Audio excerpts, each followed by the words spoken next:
And I mean, when the holidays roll around, right, your brain is essentially asking, hey, remember who we are? Remember all the versions of you? Nostalgia becomes this identity glue, reminding you that you've lived, you've loved, you've hurt, and you've survived. It tells you that you belong in a story that is much bigger than the present moment. This is why Thanksgiving feels magical, even when your life is chaotic.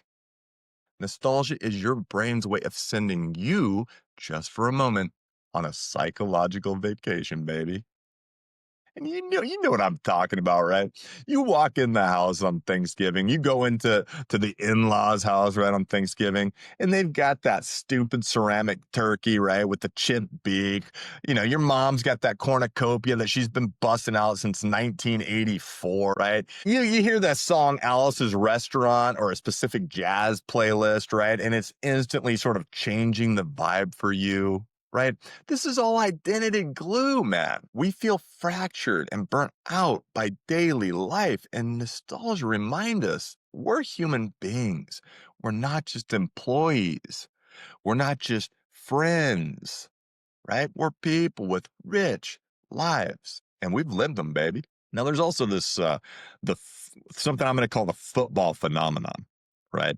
Dopamine, tribes, and collective effervescence, if you will. So let's talk Thanksgiving football because it's not just a game. I mean, let's be real, most of them kind of suck, but it's a tribal bonding wearing a polyester jersey, baby. Your brain absolutely loves it for several chemical reasons, right?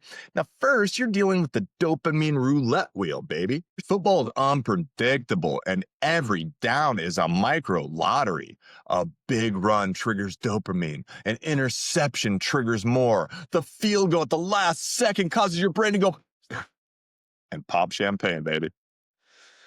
It's the anticipation that hooks you, right? Letting the dopamine build before the outcome even happens. Then there's this tribe hormone known as oxytocin, right? The bonding hormone, right?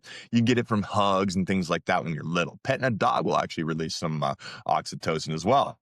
But when you watch a game together, it releases this chemical of trust and bonding because people screaming at the same moment literally synchronize their own biology through something we call mirror neurons. Even your quiet uncle who doesn't talk to anybody suddenly bursts from the couch like a resurrected warrior the moment the Lions convert the big third down because he feels safe in the war of the game. But let's be real, the Lions never score touchdowns. And then finally you experience something what Emil Durkheim said was collective effervescence.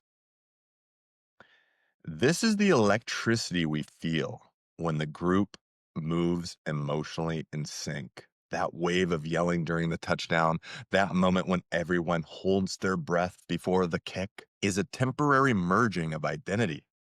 For just a couple of seconds, you're not in individuals anymore, right? With political differences or grudges, right? You're no longer mad at Aunt Karen for pulling your pants down in the pool when you were 5. Thanks, Aunt Karen. You scarred me for life, right? You've become one organism made of turkey, hopes, dreams, and questionable officiating. And then, you've also got this thing called the tryptophan, right? The nap factor. Let's be real. The reality is that we just ate 4,000 calories, right? And we're watching sports from the couch, right? The collective nap is a bonding ritual, right? It probably has nothing to do with this chemical in turkey called tryptophan, right? Maybe it does. I don't know.